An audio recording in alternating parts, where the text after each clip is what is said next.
Bien, bien-aimé dans le Seigneur, aujourd'hui, je vais, ou j'aimerais mieux que nous puissions partager quelque chose de très important euh, pour l'édification, parce que nous sommes dans un temps où les jours, comme dit la Bible, rachetez les temps car les jours sont mauvais. Et nous savons que nous sommes en train de vivre des jours mauvais. Et voilà pourquoi nous ne voulions pas non plus donner l'accès à l'ennemi. Mais nous ne voulions pas donner l'accès à l'ennemi. Et voilà pourquoi nous sommes en train de prendre des mesures nécessaires pour pouvoir intercaler l'ennemi par rapport à des armes dont il a forgé. La Bible dit, le Seigneur a dit, j'ai créé l'ouvrier qui souffle les charbons au feu et qui fabrique une arme par son travail. J'ai créé aussi les destructeurs pour la briser. Et vous savez, quand on parle, le Seigneur a dit, j'ai créé l'ouvrier dont le Seigneur y parle, nous savons bien que c'est l'ennemi, le diable. Et nous, qui sont ses enfants, nous sommes les destructeurs, hein, les gens dont le Seigneur a créé pour contrecaler le plan de l'ennemi. Et c'est ainsi aujourd'hui, le Seigneur nous a donné des armes, bien-aimés, les armes par lesquelles nous devons intercaler le programme ou d'accord détruire les armes que le diable a forgées. Et aujourd'hui, nous avons vraiment une arme qui est très efficace. Nous nous servons de cette arme comme une arme défensive et offensive. Alors cette arme, c'est la parole de Dieu. Voilà tout ce que Dieu nous a donné comme arme. Et avec la parole de Dieu, bien-aimé, le Seigneur a voulu que nous soyons plus que vainqueurs. Et vous savez, la parole de Dieu, c'est une arme efficace. Et avec la parole de Dieu, que le Seigneur, pendant les jours de sa chair, quand il est venu, il nous a montré, mes bien-aimés, il a combattu avec le diable. Mais l'unique arme qu'il a tenue pour, bien-aimé, vaincre le diable, c'était la parole. Alors on comprend pourquoi le Seigneur a tenu la parole, parce que lui-même, il est la parole. Alors là, le Seigneur, il est l'arme le plus efficace pour nous, pour vaincre l'ennemi. Et aujourd'hui, mes bien-aimés, voilà pourquoi je vais aujourd'hui prendre cette arme, bien-aimé, pour essayer quand même de détruire, bien-aimé, tous les armes que l'ennemi a forgées. Et le diable est en train de se servir pour détruire les enfants de Dieu. Alors, sans plus tarder, aujourd'hui, je veux que nous partagions un petit sujet. Alors, je vais parler d'un verset qui est vraiment un verset le plus parlé de tous les âges. Alors, ce Jean chapitre 3, le verset 16, c'est un verset qui est connu de tous, qui est connu de tous. Un verset bien-aimé qui me tient beaucoup en cœur. Parce que dans ce verset-là, nous voyons l'amour de Dieu manifesté à l'humanité. Et je vais lire sans plus tarder. La Bible dit, car Dieu a tant aimé le monde qu'il a donné son Fils unique, afin que quiconque croit à lui ne périsse point, mais qu'il ait la vie éternelle. Qu'il ait la vie éternelle. Et je continue. Le verset 17. Dieu, en effet, n'a pas envoyé son Fils dans le monde pour qu'il juge le monde, mais pour que le monde soit sauvé par lui. Celui qui croit en lui n'est point jugé, mais celui qui ne croit pas est déjà jugé, parce qu'il n'a pas crié au nom du Fils unique de Dieu. Parole du Seigneur. Et c'est pourquoi j'ai pris ce verset. Parce qu'ici, on nous parle l'amour de Dieu manifesté à l'humanité. Parce que beaucoup de gens, quand nous parlons souvent des choses qui sont passées à l'Éden, cela trouble beaucoup de gens. Quand on dit que le Seigneur est omniscient, il connaissait tout ce que Adam il devait endurer à l'Éden. Beaucoup de gens se posent la question, mais si Dieu était amour, mais pourquoi Dieu a permis que Satan soit jeté sur la terre? Parce que lui, il savait que Satan, lorsqu'il sera précipité sur la terre, il va séduire Adam et Ève. Alors pourquoi il a permis? Parce qu'aujourd'hui, nous parlons de la chute de l'homme. Aujourd'hui, nous parlons de l'enfer. Mais on dit que tout cela, c'était à cause de la rébellion qu'ont commis Adam et Ève. Parce que c'était vraiment un acte, ils ont commis un acte de la rébellion à accepter les mensonges, ou la pensée d'une créature au lieu de la parole de Dieu. Et aujourd'hui, c'est vraiment quelque chose qui trouble l'humanité, qui trouble beaucoup de gens en fait qui se posent des questions. Mais moi, je vais te dire une chose qui est très importante. Bien-aimé, aujourd'hui, nous n'avons pas besoin de poser des questions par rapport à ça. Mais je vais avertir le peuple de Dieu. La Bible nous parle dans 2 Corinthiens chapitre 10, le verset 5. Les armes avec lesquelles nous combattons ne sont pas charnelles, mais elles sont puissantes par les vertus de Dieu pour renverser les fautes terrestres. La Bible dit, nous renversons les raisonnements et toute auteur qui se lève contre la connaissance de notre Dieu et nous ramenons toute pensée captive à l'obéissance de Christ. Mais bien aimé, laisse-moi vous dire une chose qui est vraiment capitale. Le Seigneur, il ne nous appelle pas aujourd'hui dans des raisonnements. Parce qu'aujourd'hui, ce qui est très important, au lieu que les gens fixent le regard à la parole de Dieu, au lieu que les gens croient ce que la parole dit, mais les gens, bien aimés, ils cherchent. Donc, au lieu de fixer le regard, mais pour nous, ce que nous trouvons bon, ce sont des raisonnements. Nous sommes là en train de raisonner. Pourquoi Dieu a fait ceci? Pourquoi? Mais non, on n'a plus besoin de dire pourquoi. Parce que le pourquoi a été toujours. Bien aimé, c'est quelque chose qui est dans la souveraineté de Dieu. Si Dieu l'a permis, parce qu'il a voulu que les choses soient ainsi. Alors pourquoi veux-tu chercher à connaître des choses que Dieu, il tient dans sa souveraineté? On est maintenant de chercher ce qui est dans notre... Ce que Dieu a mis dans notre disposition. Mais nous cherchons ce que Dieu n'a pas non plus mis dans notre disposition. Et nous cherchons à poser des questions en disant pourquoi Dieu a fait ceci, pourquoi Dieu a permis que Satan descende, pourquoi? Mais non, Dieu le savait que Satan va descendre. Bien aimé, Dieu il savait aussi, lui il va descendre. Si Dieu avait permis que Satan descende, parce que Dieu a voulu que lui aussi ne descende sur la terre. Satan, il a descendu pour détruire, Dieu est descendu pour réparer. Satan est venu, bien aimé, étant une épidémie. Le diable est venu comme une infection. Le Seigneur Jésus-Christ est devenu, le Seigneur est venu comme les remèdes. Parce que si le Satan n'a pas non plus descendu, Dieu ne descendra pas aussi. Mais or, Dieu a voulu bien aimer descendre. Pourquoi? Pour pouvoir aussi participer dans la création. Alors, mes bien-aimés, aujourd'hui nous parlons que la parole a été faite chair. Si Satan n'a pas non plus descendu, la parole n'aura pas fait chair. Dieu, il restera toujours sur son trône. Il restera toujours au ciel.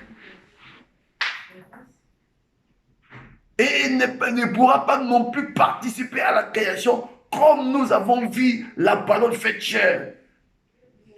Ça, c'était dans la souveraineté de Dieu. Parce que Dieu a voulu aussi prendre du plaisir, de participer à la création. Comme dit la Bible dans le livre des Hébreux, comme les enfants ont participé au sang et à la chair, il y a également à participer lui-même Parce que si les enfants n'ont pas participé au sang et à la chair, Dieu n'aura pas non plus aussi participé au sang et à la chair. Mais si la parole a été faite chair, pourquoi? Parce que le diable, il était précipité sur la terre. Et Dieu a voulu, bien aimé, se révéler à la créature chérie. Quand je parle à la créature chérie, le chef-d'œuvre de Dieu, c'est l'homme. Dieu a voulu révéler à l'homme. Alors pour se révéler à l'homme, il avait permis que le diable vienne de jeter un voile pour que lui vienne pour ôter les voiles là. Pour qu'il ôte les voiles. Voilà ce qu'il a fait. C'est ainsi la Bible dit, par son sang, nous avons libre accès dans son sanctuaire par une route vivante et nouvelle et vivante qu'il a inaugurée pour nous au travers du voile, c'est-à-dire sa chair. Il a fallu que le Seigneur vienne ôter le voile. Comment le Seigneur pouvait venir ôter le voile si Satan n'était pas descendu? Parce que c'est le diable qui est descendu pour nous voiler, pour nous priver la gloire de Dieu. Et qu'est-ce qu'il a fait pour nous priver de la gloire de Dieu? Il a jeté ces voiles-là que nous appelons les péchés. Parce que c'est le péché qui nous a voilés. C'est le péché qui nous a empêchés, bien-aimés, qui nous a empêchés de contempler ou de vivre la gloire de Dieu. C'est ainsi la Bible dira, tous ont péché et sont privés de la gloire de Dieu. Les diables venaient descendre tout simplement pour faire pécher l'homme, pour jeter ses voiles, pour priver l'homme de la gloire de Dieu. Mais il avait oublié que Dieu a voulu que les choses soient ainsi, pour qu'il vienne, étant le libérateur, étant le sauveur, pour ôter ses voiles. Alors pour que Dieu ôte les voiles, voilà Jean chapitre 3, le verset 16. Car Dieu a tant aimé le monde. Bien-aimé, si Satan n'était pas aussi descendu sur la terre, l'homme ne saura pas non plus la place qu'il s'occupe dans le cœur de Dieu. La place que nous occupons dans le cœur de Dieu. Bien-aimé, c'était à cause de ça. À cause du péché, aujourd'hui nous découvrons la place que nous occupons auprès de Dieu, la place que nous occupons, dans le cœur de Dieu. Et c'est par là que nous comprenons aujourd'hui que nous sommes des créatures chéries de l'Éternel. C'est ainsi la Bible dira, car Dieu a tant aimé le monde. Le monde là, c'est nous les humains. Les gens à qui Dieu avait créé à son image et à sa ressemblance. Les gens à qui le Seigneur avait placé, bien-aimé, planté, placé sur la terre pour pouvoir, bien-aimé, dominer et assujettir toutes choses sur la terre. Les gens à qui le Seigneur avait placé sur la terre pour refléter sa gloire, bien-aimé.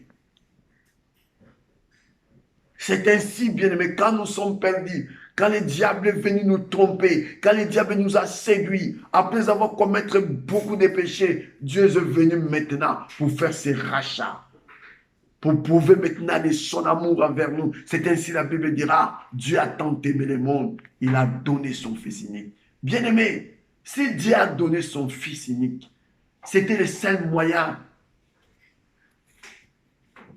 que Dieu a trouvé bon, bien-aimé, de manifester son amour envers nous, de prouver son amour.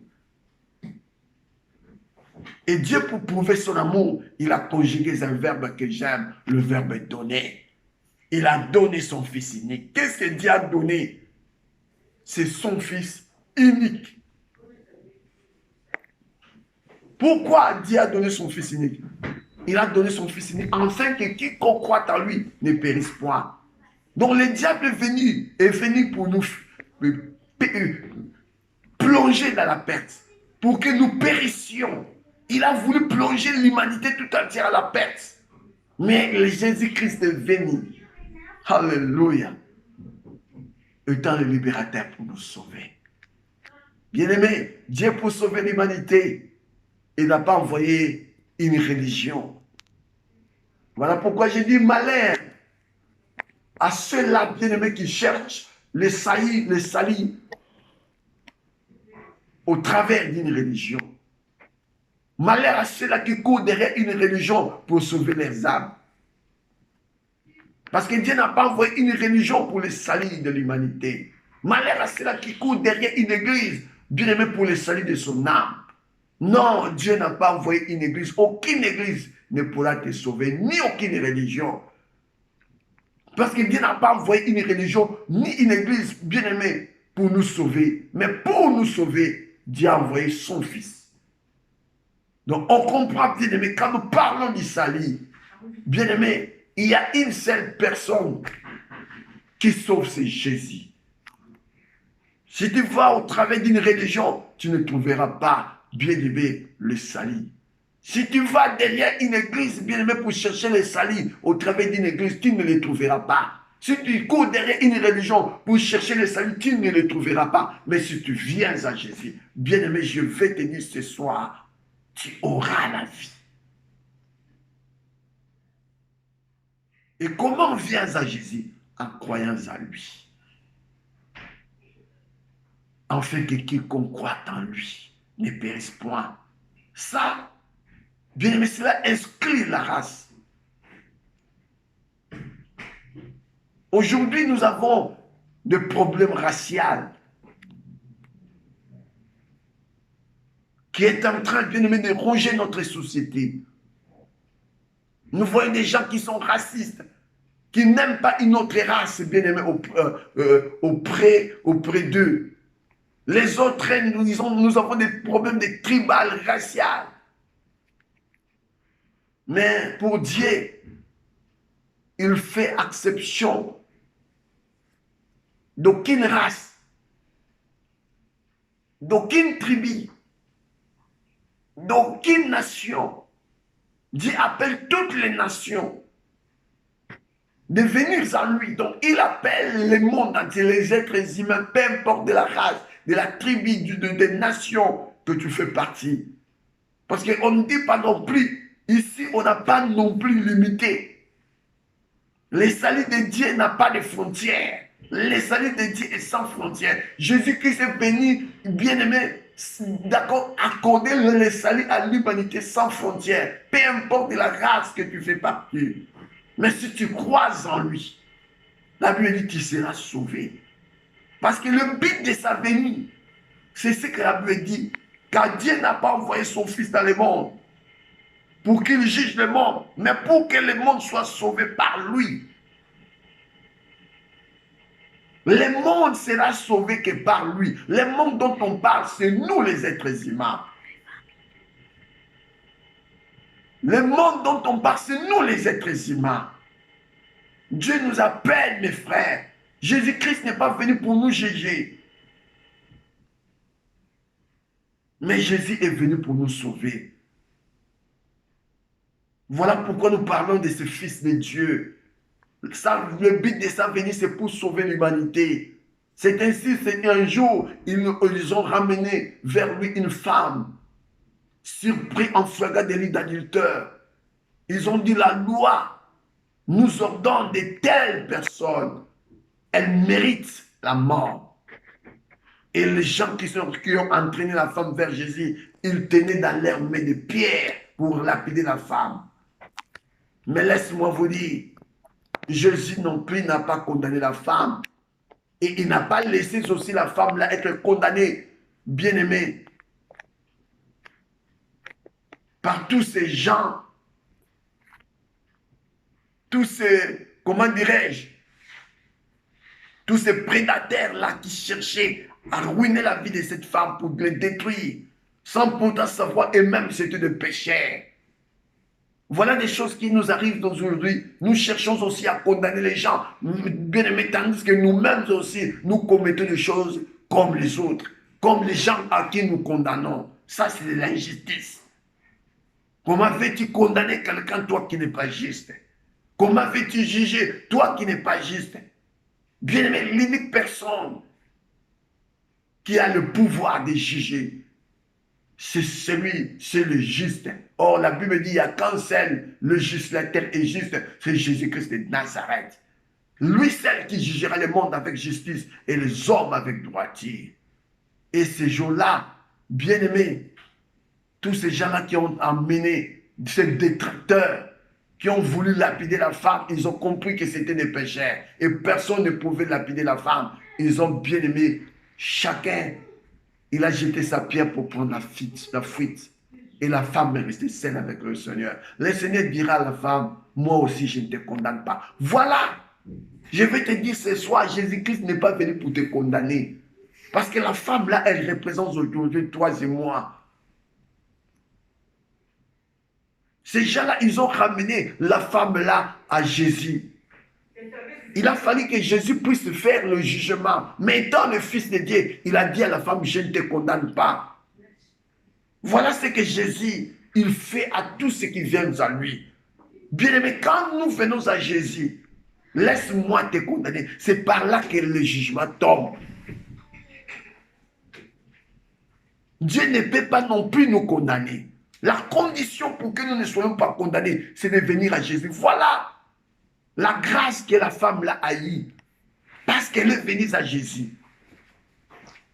Aujourd'hui, Jésus-Christ nous appelle. Parce qu'il y a un jugement qui nous attend. Mais le seul moyen pour que nous ne soyons pas condamnés, c'est de venir à Jésus. Parce que quand on vient à Jésus, bien-aimé, le jugement est inscrit. Tu ne seras pas non plus jugé. C'est ainsi la Bible dira dans le livre de Romains chapitre 8 verset 1. Il n'y a point de condamnation pour tous ceux qui sont en Jésus. Romains 8, 1. Excusez-moi. Je vais lire. Il n'y a donc maintenant aucune condamnation pour ceux qui sont en Jésus-Christ. Donc quand quelqu'un vient en Christ, cela inscrit la condamnation. Voilà la femme là. Elle méritait la condamnation selon la loi. Mais elle a été graciée parce qu'elle était venue à Jésus. Dieu aussi veut nous gracier aujourd'hui.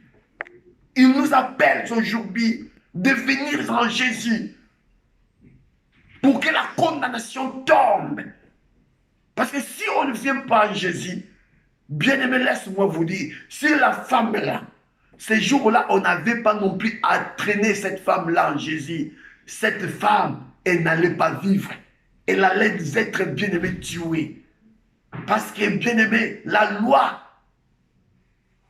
condamnait toute personne qui était bien-aimée surpris en flagrant délit d'adultère. Comme aujourd'hui, la loi condamne toute personne qui a péché.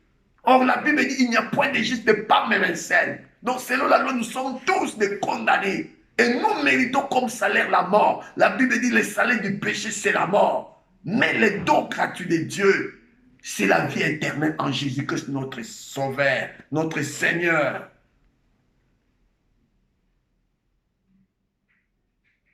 Le salaire du péché,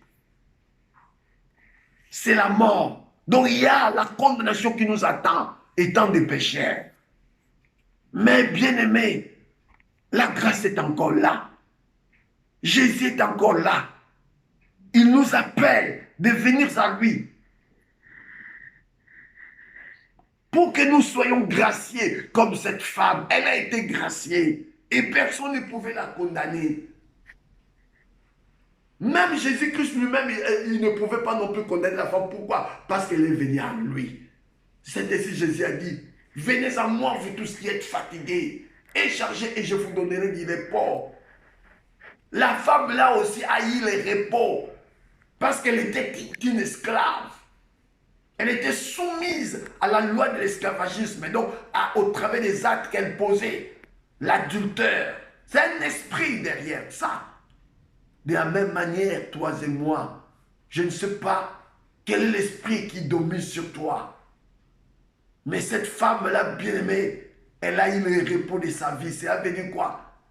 Elle était libérée de cette puissance, bien-aimée, qu'elle entraînait dans le mal. Parce qu'elle était venue en Jésus. Bien-aimé, quand on vient à Jésus, la première des choses tombe, c'est la condamnation. Deuxième chose, mes bien-aimés, nous sommes libérés de cette puissance qui dominait sur nous. Oui, je vous dis, la religion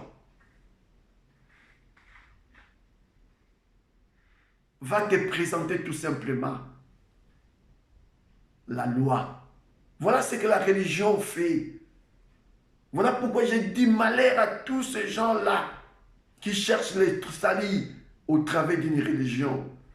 Vous êtes perdus. Malheur à tous ceux qui cherchent le salut au travers d'une église. Vous êtes perdus.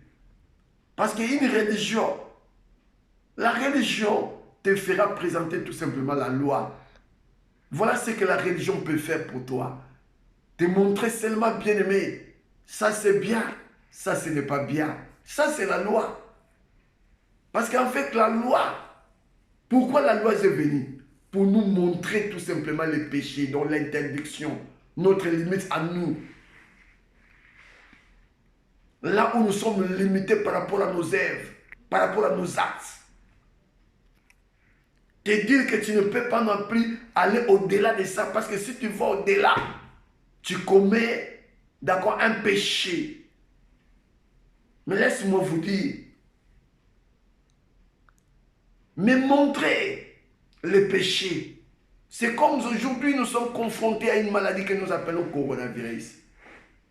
Ce que l'humanité attend, ce n'est pas de nous montrer aujourd'hui la maladie. Parce que nous connaissons tous la maladie, que le coronavirus c'est une maladie qui est en train de ravager. Oui, nous le connaissons. Mais ce que l'humanité attend après cela, c'est le remède pour garantir la vie, pour nous assurer contre le coronavirus. Parce que quand on arrive à trouver les remèdes, on n'aura plus peur. Et le coronavirus ne fera plus, bien aimé, elle ne fera plus peur.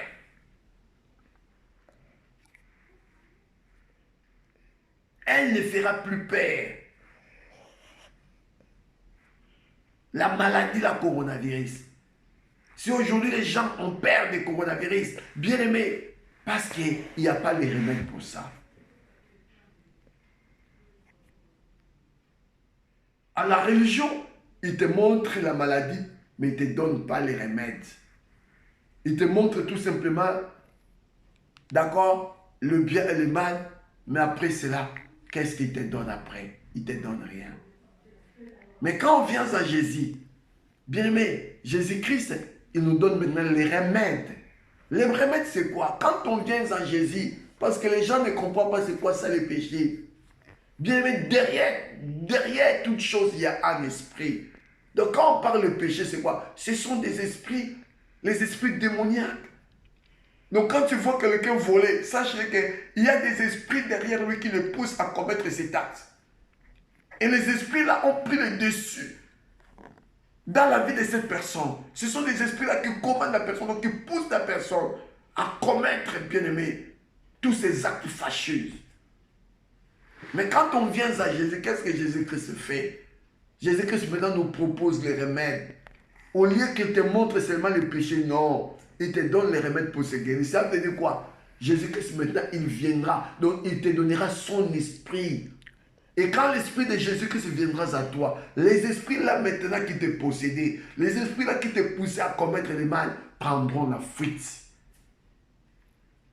Et quand ils vont prendre la fuite, maintenant à ce moment-là, tu es devenu libre. Pourquoi? Parce que les esprits qui te commandaient, qui te poussaient à commettre des actes là, ont pris la fuite. Alors tu ne pourras plus faire les actes que tu faisais parce que, bien aimé, les esprits là sont partis. Voilà avec le Seigneur Jésus. C'est ainsi que je vais te dire ce soir. Jésus t'appelle. Il veut que tu sois libre. Mais la condition, c'est simple, c'est de venir à lui. Comme la femme adultère.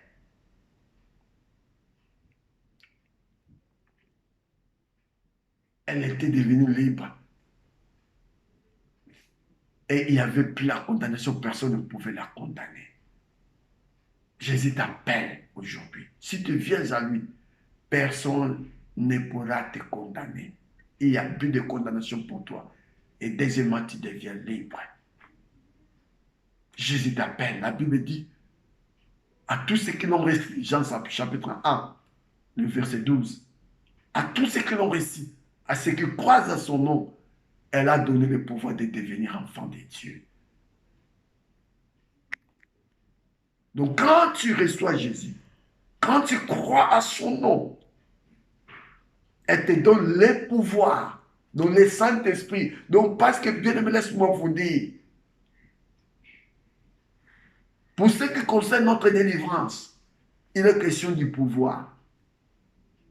Aujourd'hui, les gens ils courent derrière, bien aimé, et les pasteurs, les apôtres, ils vont dans des églises, ils cherchent leur délivrance. Laisse-moi vous dire, la délivrance véritable, c'est Jésus-Christ qui les donne. Mais dans quel moyen? Bien aimé, c'est de les recevoir. Quand tu reçois Jésus, tu dis bien recevoir. Oh, comment on reçoit Jésus? Jésus a dit dans Apocalypse 3:20, je me tiens à la porte et je frappe. Si quelqu'un entend ma voix et ouvre la porte, j'entrerai chez lui. Donc si tu l'acceptes, tu ouvres ton cœur, de l'accepter étant ton Seigneur et personnel dans la vérité, il viendra maintenant en toi. Voilà pourquoi, voilà ce que la Bible dit dans Jean 1:12, à tous ceux qui l'ont reçu. Voilà comment on reçoit Jésus-Christ. D'ouvrir ton cœur, de l'accepter étant ton Seigneur et Sauveur personnel. S'il voit maintenant ta façon de croire que tu l'as pris étant Seigneur, on parle bien Seigneur. Donc on reconnaît un Seigneur. Donc accepter Jésus, donc tu devais savoir que Jésus-Christ est mon Seigneur. Oh bien-aimé, laisse-moi te dire, quand tu dis Jésus-Christ est ton Seigneur, tu comprends que pour toi, dorénavant, tu es devenu son esclave. Parce que voilà, on n'a pas non plus, on ne peut pas avoir un Seigneur s'il n'y a pas un esclave. On ne peut pas aussi avoir un esclave sans Seigneur. Donc si tu reçois Jésus-Christ étant ton Seigneur, ça veut dire quoi? Tu deviens son esclave. Donc tu deviens quoi? Dorénavant, tu ne dépends plus de toi-même. Voilà comment on parle à la Seigneurie de Jésus. Donc c'est une question de renouvellement de l'intelligence. De comprendre que je ne pourrai plus agir à ma propre chef. Jésus-Christ est mon chef dorénavant. Donc je ne dépends que de lui. Tout ce dont je devais faire, bien aimé, c'est en lui que je prendrai l'ordre. Voilà comment on reçoit Jésus. De comprendre, c'est une question de la compréhension. Si tu n'as pas atteint cette dimension de la compréhension, de comprendre que dorénavant, c'est Jésus-Christ qui règne à moi. C'est lui qui est devenu mon Seigneur. Ça veut dire que je dépends de lui. Donc voilà quand on parle de la Seigneurie de Jésus. Que tu l'as reçu étant ton Seigneur, ça veut dire quoi? Tu es devenu quoi? Les propriétés privées du Seigneur. Donc tu dépends totalement de lui. Alors si tu reçois Jésus-Christ de cette façon, là maintenant, Jésus-Christ va te donner le pouvoir. Le pouvoir là, c'est son esprit. Et quand son esprit viendra à toi, bien aimé, son esprit, il n'aime pas non plus. Il n'habite pas en cohabitation. Bien aimé, le Saint-Esprit ne cohabite jamais avec d'autres esprits. Et d'ailleurs, c'est l'esprit supérieur. Quand il vient à toi, bien aimé, les esprits qui te possédaient prendront fuite. C'est par là qu'on parle de la délivrance. Voilà la véritable délivrance que les gens devaient chercher aujourd'hui. C'est de croire au Seigneur Jésus-Christ, de recevoir Jésus-Christ étant Seigneur et Sauveur personnel, donc dans la vérité. C'est par là qu'on devient libre. Si tu étais possédé par les esprits de la prostitution, de l'impudicité, de mensonge, bien aimé, tous les esprits là prendront fuite. Donc, quand est-ce qu'ils prendront fuite? Quand ils voient venir les Saint-Esprits en toi. Oh, Jésus-Christ ne peut pas non plus te donner le Saint-Esprit si tu ne le crois pas étant ton Seigneur et Sauveur. C'est ici la Bible dit dans Actes chapitre 2, 38. Répentez-vous. Voilà la repentance. Ce qu'on appelle la repentance. Et que chacun de vous soit baptisé au nom de Jésus-Christ. Voilà le baptême au nom de Jésus-Christ. Donc l'engagement de bonne conscience. Cette compréhension à la parole de Dieu. Quand Dieu trouve cela en toi, il t'accorde son esprit. Et quand le Saint-Esprit vient, c'est alors la Bible dit quoi? d'accord, à ce moment-là, tu as réussi le pouvoir de devenir enfant de Dieu. Donc le Saint-Esprit là, c'est lui le pouvoir qui fait de toi dorénavant l'enfant de Dieu. Donc tu es devenu comme le Créateur. Et aucun esprit ne pourra plus te dominer. Mais bien-aimé, Jésus-Christ t'appelle. Et je t'appelle aujourd'hui, crois au Seigneur Jésus. Voilà ce que Dieu a fait avec nous. Dieu a tant aimé le monde, il a donné son Fils unique. En fait que quiconque croit en lui ne périsse point, mais qu'il ait la vie éternelle. Jésus veut que tu, bien-aimé, tu puisses avoir la vie éternelle. Mais le seul moyen, c'est de croire en lui. Crois au Seigneur Jésus-Christ, tu seras sauvé. Soyez bénis. Que le Seigneur Jésus-Christ vous garde. Dans le nom puissant du Seigneur Jésus-Christ. Amen.